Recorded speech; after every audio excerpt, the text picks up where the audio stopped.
கிறிஸ்டியனேற்றர்கள் அனைவரையும் ஆண்டவராக இயேசு கிறிஸ்துவின் நாமத்தில் வாழ்த்துகிறோம். கிட்டத்தட்ட ஒரு 10 மாதங்களுக்கு முன்பாக நம்முடைய சேனலில் நம்ம ஒரு வீடியோ ஒன்றை வெளியிட்டிருந்தோம்.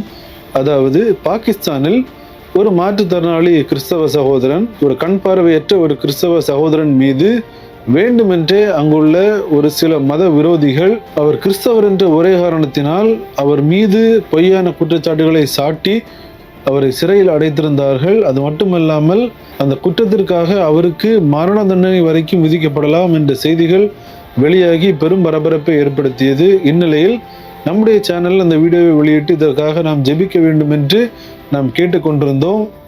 நாம் மட்டுமல்ல, உலக அளவில் இருந்து அநேக மக்கள் இந்த செய்தியை வெளியிட்டு ஜெபிக்குமாறு கேட்டுக்கொண்டிருந்தார்கள். இந்நிலையில் தற்போது அந்த கிறிஸ்தவ சகோதரனை விடுதலை செய்து அங்குள்ள நீதிமன்றம் அறிவித்துள்ளது. அவர் மீது வைக்கப்பட்ட அனைத்து குற்றச்சாட்டுகளும் பொய்யான குற்றச்சாட்டுகள் என்று நிரூபிக்கப்பட்டுள்ளது. மேலும் அவரின் தாயார், துயரத்தில் இருந்து நான் தேவனை நோக்கி ஜெபித்தேன், என் ஜெபத்தை தேவன் கேட்டு மரணத்தில் இருந்து என் மகனை தேவன் தப்புவித்திருக்கிறார் என்று அவர் கூறியிருக்கிறார். அந்த செய்திகளையும் நம்மளால் பார்க்க முடிந்தது.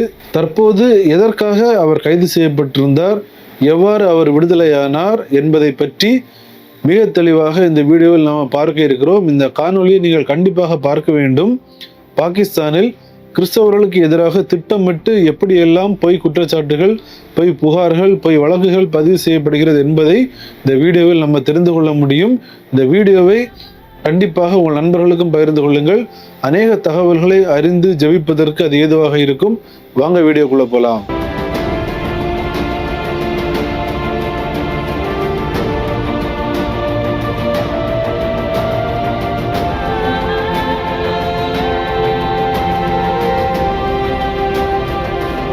பாகிஸ்தானின் லாகூர் பகுதியை சேர்ந்த ஒரு நபர், அவர்தான் நதீம் மசிக். அதாவது 51 வயதான நதீம் மசிக். இவர் ஒரு கிறிஸ்தவ குடும்பத்தை சார்ந்தவர். இவங்க ஃபேமிலி, இவங்க எல்லாருமே ஆண்டவராக இயேசு கிறிஸ்துவை தங்களின் சொந்த இரட்சகராக ஏற்றுக்கொண்ட ஒரு குடும்பம். இவர் கண் பார்வை அற்ற ஒரு நபர். பிறவியிலேயே இவருக்கு கண் பார்வை குறைபாடுகள் இருந்துள்ளது. இதன் காரணமாக பெரிய அளவில் இவருக்கு வேலைக்கு செல்ல முடியாது. ஆனாலும் அந்த பகுதியில் அமைந்துள்ள ஒரு பார்க்கில் ஒரு சிறிய வேலை ஒன்றை அவர் செய்து வருகிறார். அதாவது வணிகர்கள் அவர்களுக்கான எடை கருவிகளை வைத்து அதை வைத்து ஒரு சின்ன ஒரு தொழில் அவர் செய்து கொண்டு வருகிறார். மேலும் இவர் மாற்றுத்திறனாளி என்பதால் அந்த பார்க்குக்கு வருகிற மக்கள் இவருக்கு சின்ன சின்ன உதவிகளை செய்துள்ளார்கள். இப்படிதான் தன்னுடைய வாழ்க்கையை அவர் ஓட்டி கொண்டு வந்துள்ளார். இவர் அந்த இடத்தில் வேலை செய்வதை அந்த பகுதியை சார்ந்த வாகஸ் மசர் என்று சொல்லப்படுகிற அந்த நபருக்கு பிடிக்கவில்லை.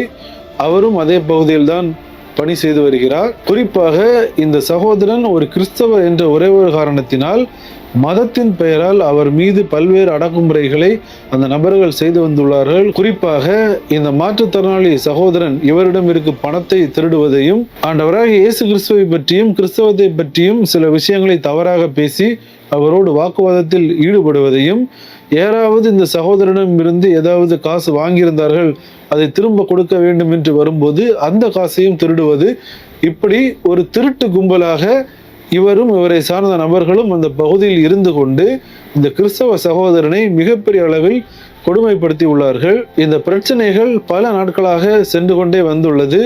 ஆனாலும் இந்த சகோதரன் இவை எல்லாவற்றையும் சகித்து கொண்டு அவர் அந்த பகுதியில் வேலை செய்து வருகிறார்.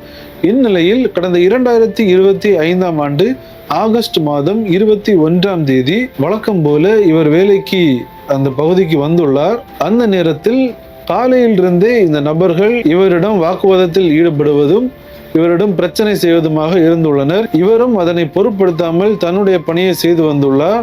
ஆனால் ஒரு கட்டத்தில் இந்த வாக்குவாதங்கள் மிகப்பெரிய அளவில் வந்தவுடன் இந்த நபர்கள் அந்த மாற்றுத்திறனாளியாக இருக்கிற அந்த கிறிஸ்தவ சகோதரனை தாக்கி உள்ளார்கள். அது மட்டுமல்லாமல் உடனடியாக அந்த மாற்றுத்திறனாளியான அந்த கிறிஸ்தவ சகோதரனை காவல் நிலையத்திற்கு இழுத்து சென்றுள்ளார்கள்.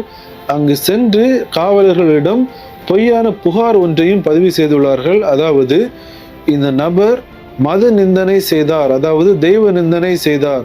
பாகிஸ்தானில் தெய்வ நிந்தனை என்பது, அதாவது பாகிஸ்தானில் எந்த மதத்தை பின்பற்றுகிறார்கள் என்பது எல்லாருக்குமே தெரியும், இஸ்லாம் மார்க்கம்.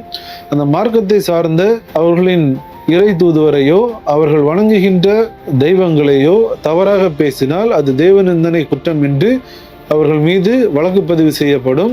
இந்த வழக்கிற்கு உச்சபட்ச தண்டனையான மரண தண்டனை வரை வழங்கப்படும் என்பதுதான் பாகிஸ்தானின் சட்டத்தில் உள்ளது. அதாவது செக்ஷன் 295C என்று சொல்வார்கள். இந்த செக்ஷனை பொய்யான புகாரின் பெயரில் இந்த கிறிஸ்தவ சகோதரன் மீது வழக்கு பதிவு செய்து அவரை சிறையில் அடைத்துள்ளார்கள். மேலும் தன் பக்கம் எவ்வளவோ நியாயங்கள் இருந்ததை எடுத்து கூறியும் அங்குள்ள காவலர்கள் அதனை சற்றும் பொருட்படுத்தாமல் அவரை சிறையில் அடைத்துள்ளார்கள். சிறையில் அடைத்தது மட்டுமல்லாமல் தினம்தோறும் மிக கடுமையாக அவரை தாக்கியுள்ளார்கள். அந்த சமயத்தில் அந்த வீடியோவிலே நம்ம வெளியிட்டிருந்தோம். அவரின் தாயார் சொன்ன அந்த வார்த்தைகள், அவரின் தாயார் என்ன கூறியிருந்தார்கள் என்றால், என்னுடைய மகன் இப்படி கைது செய்யப்பட்டு சிறையில் அடைக்கப்பட்டான் என்று கேள்விப்பட்டவுடன் நான் பெரிதும் மனம் உடைந்து போனேன். நான் அவனை பார்க்கும்படியாக அங்கு சென்ற போது என் மகன் என்னிடம் கதறி அழுது ஒரு சில காரியங்களை கூறினான். அது என்னவென்றால், இந்த தவறை, அதாவது தெய்வ நிந்தனை, இதனை நீ செய்தாய் என்று சொல்லி நீ இந்த குற்றத்தை ஒப்புக்கொள்ள வேண்டும், நீ ஏற்றுக்கொள்ள வேண்டும் என்று என்னை மிக கடுமையாக தாக்குகிறார்கள். அது மட்டுமல்லாமல் என் மகனின் காலில் கூட ஒரு சிறிய பிரச்சனை இருந்தது, அதனையும் பொருட்படுத்தாமல் அவனை கீழே தள்ளிவிட்டு, ஏற்கனவே அவர் ஒரு மாற்றுத்திறனாளி, கண் பார்வையற்ற ஒரு சகோதரன், அவரை கீழே தள்ளிவிட்டு மிக கடுமையாக அவரை தாக்குகிறார்கள், என் மகன் கதறுகிறான் என்று சொல்லி அந்த தாயார் அழுத அந்த செய்திகளையும் பார்க்க முடிந்தது, அதனை வாசிக்க முடிந்தது. அதனே நாம் இந்த வீடியோவில் சொல்லியிருந்தோம். இந்த செய்திகள் வெளியாகி பெரும் அதிர்ச்சி ஏற்படுத்தி இருந்தது. அது மட்டுமல்லாமல் அந்த எஃப்ஐஆரில் கூட பல்வேறு பொய்யான குற்றச்சாட்டுகள் வைக்கப்பட்டதாகவும் அவரின் வழக்கறிஞர் கூறியிருந்தார். இந்த நிலையில் இந்த செய்திகள் வெளியாகி உலகெங்கிலும் இருந்து அந்த நதீம் மசிக் அந்த சகோதரருக்காக ஜெபங்கள் ஏறெடுக்கப்பட்டது. நாமுமே அந்த செய்தியை வெளியிட்டு இதற்காக நாம் ஜெபிக்க வேண்டும் என்று கோரியிருந்தோம். அநேக மக்கள் அந்த செய்திகளை பார்த்திருந்தார்கள். உலகெங்கிலும் இருந்து அந்த சகோதரனுக்காக ஜெபங்கள் ஏறெடுக்கப்பட்டது. இந்நிலையில் எப்படியாவது இவரை விடுதலை செய்ய வேண்டும், தங்கள் பக்கத்தில் இருக்கும் நியாயத்தை எடுத்து கூற வேண்டும் என்று அவரின் வழக்கறிஞர்கள் மற்றும் அங்குள்ள கிறிஸ்தவர்கள் இணைந்து பல்வேறு முயற்சிகளை ஏறெடுத்தார்கள்.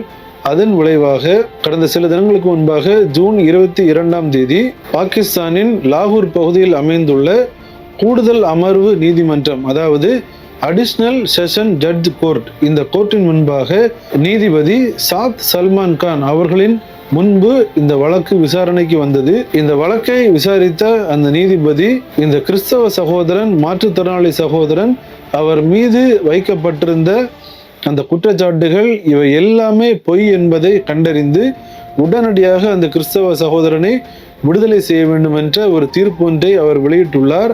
இந்த தீர்ப்பு தற்போது வெளியாகி அனைவரையும் பெரும் சந்தோஷத்தில் ஆழ்த்தி உள்ளது.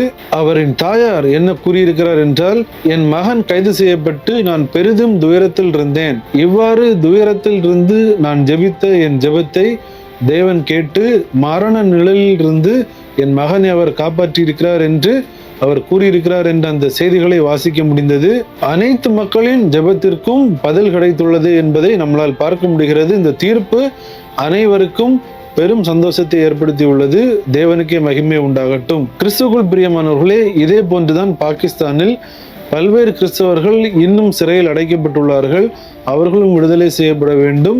தெய்வ நிந்தனை, மத நிந்தனை செய்தார்கள் என்று ஒரு பொய்யான குற்றச்சாட்டுகளை கிறிஸ்தவர்கள் மீது சாட்டுவதும், கிறிஸ்தவ வீடுகளை தாக்குவதும், தேவாலயங்களை தாக்குவதும் வழக்கமான ஒன்றாக அங்குள்ள மத விரோதிகள் செய்து வருகிறார்கள். இப்படிப்பட்ட நிலைகள் மாற வேண்டும். பாகிஸ்தானில் உள்ள கிறிஸ்தவர்களுக்காக நாம் தினமும் ஜெபிக்க வேண்டியது அவசியமாக உள்ளது.